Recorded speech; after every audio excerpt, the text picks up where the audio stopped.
Hello my lovely viewers, দেখো এই কম্বলগুলো প্রায় প্রত্যেকেই চেনো, প্রত্যেকের এগুলো আছে এবং এটা আমরা শীতের প্রত্যেকেই ব্যবহার করে থাকি এবং খুব আরামদায়ক।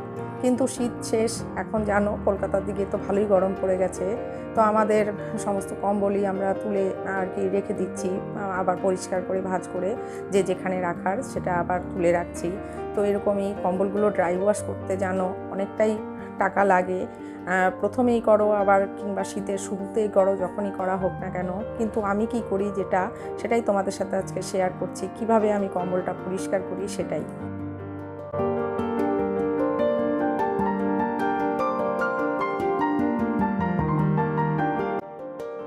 আমি খুব সহজ পদ্ধতিতে ইজিলি এটাকে একটু পরিষ্কার করে নিচ্ছি, দেখো সেটাই তোমাদের সাথে দেখাচ্ছি তোমাদের। এটা আমি প্রথমে মেঝেতে ভালো করে বিছিয়ে নিয়েছি, কারণ মেঝেতে পেতে নিয়ে তারপর এটা একটা শলার ঝাড়ু দিয়ে, এরকম ঝাড়ু যেটা আমি একটা মোজা দিয়ে বেঁধে নিয়েছি যেন হাতে ব্যথা না লাগে, কারণ অনেকটাই ঝাড়তে হবে। কিংবা প্লাস্টিকের যে ঝাড়ুগুলো হয় সেগুলো দিয়েও ঝাড়া যাবে।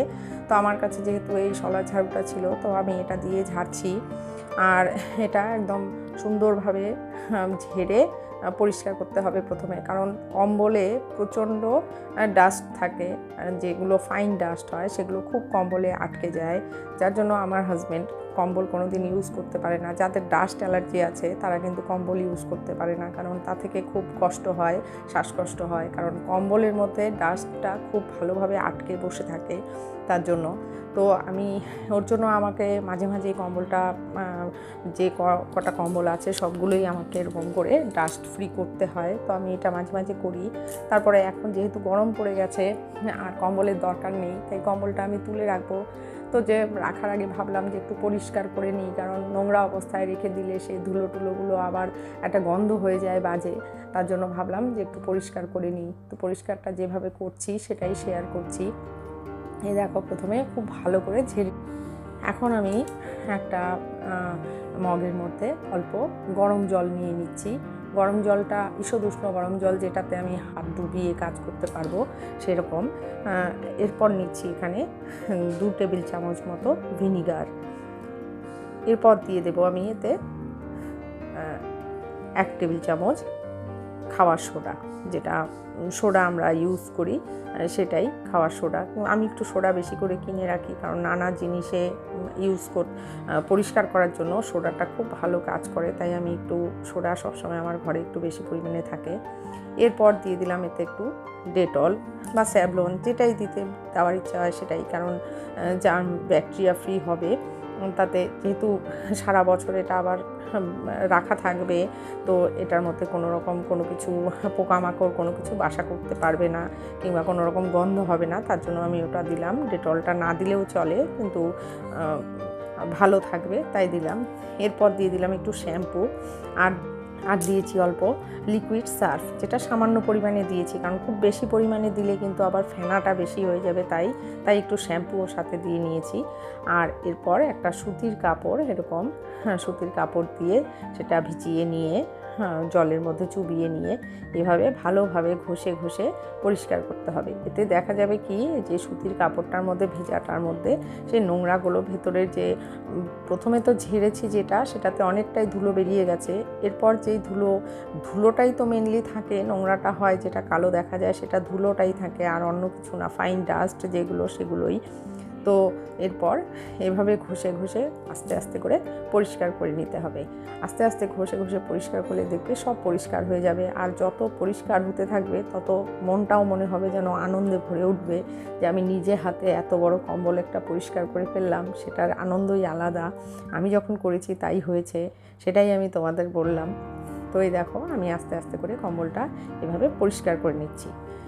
আর কম্বলটা পরিষ্কার করতে করতে তোমাদের কাছে একটা ছোট্ট রিকোয়েস্ট করে নিচ্ছি, সেটা হলো যারা যারা আমার চ্যানেলটা সাবস্ক্রাইব করেছো তাদের জানাই অসংখ্য ধন্যবাদ। আর যারা এখনও আমার চ্যানেলটা সাবস্ক্রাইব করোনি তাদের বলছি তাড়াতাড়ি করে চ্যানেলটা সাবস্ক্রাইব করে নাও, আর আমার পাশে বন্ধু হয়ে চলে এসো, আমার পাশে থেকো। এবং তোমরা আমার ভিডিও দেখো, কেমন ধরনের ভিডিও দেখতে চাও সেটাও কমেন্টস করে জানিও। আর ভিডিওটা একটা লাইক করো, শেয়ার করো। তোমাদের একটা লাইক আমাকে অনেক দূর এগিয়ে নিয়ে যেতে সাহায্য করবে, কারণ তোমাদের লাইক কমেন্টস এগুলো পড়লে আমি অনেকটাই মোটিভেট হই এবং তা থেকে আমি কাজ করার আনন্দটা অনেক বেশি পাই। তাতে আমি কাজ জানো আমার বাড়িতে অনেকটাই সমস্যা আছে, তবুও আমি ভিডিও করছি, এটা আমার নেশা হয়ে গেছে, তাই তোমাদের কাছে আসতে আমার ভালো লাগে, তাই এই রিকোয়েস্টটা রাখছি। এই দেখো আমার এক পাশের কম্বলটা পরিষ্কার হয়ে গেছে, কেমন নোংরা জল বেরিয়েছে। তো দুটো পাশই ভালোভাবে পরিষ্কার করে নিতে হবে। আর যেহেতু আমার কম্বলটা দুটো ফোল্ডের, ডবল ফোল্ডের, সিঙ্গেল না ডবল, তার জন্য দুটো পাশেই আমি এমনিতে সিঙ্গেল হলেও দুপাশে করতে হবে, কিন্তু এটা একটু মোটা কম্বল, দুপাশেই আমি ভালোভাবে পরিষ্কার করে নিচ্ছি। এই দেখো সাদা জায়গাগুলো তোমাদের কাছ থেকে দেখিয়ে দিচ্ছি, কেমন কালো ছিল। এই দেখো কালো কালো ভাবটা আস্তে আস্তে উঠে সাদা হয়ে যাচ্ছে, একদম তোমরা সামনে দেখতে পাচ্ছ। কারণ ভিনিগার আর খাবার সোডা যখনই একসাথে দিয়ে কোনো কিছু পরিষ্কার করা হয়, সেটা অনেক বেশি স্ট্রং হয়ে যায় এবং খুব ভালো পরিষ্কার হয়, অনেক জিনিসই ভালো পরিষ্কার হয়।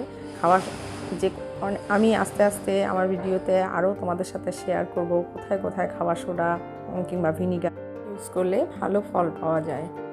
এই দেখো আমার কম্বলটা একদম পরিষ্কার হয়ে গেছে। তো পরিষ্কার করার পর আমি একটু রোদে দিয়েছিলাম, ছাদে ঘন্টা 2 রোদে রেখেছিলাম, এরপর আবার একটু ঝেড়ে নিয়ে তারপর নিয়ে এসেছি। যদিও ধুলোবালি আর ছিল না কিছুই, কারণ একদম ভালোভাবে ক্লিন হয়ে গেছে।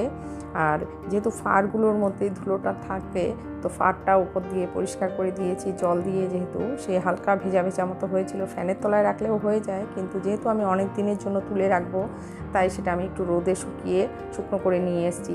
তো আজকের ভিডিওটা তোমাদের কেমন লাগলো অবশ্যই কমেন্টস করে জানিও। আর কম্বলগুলো এভাবে সুন্দর করে গুছিয়ে নিশ্চিন্তে রেখে দিও।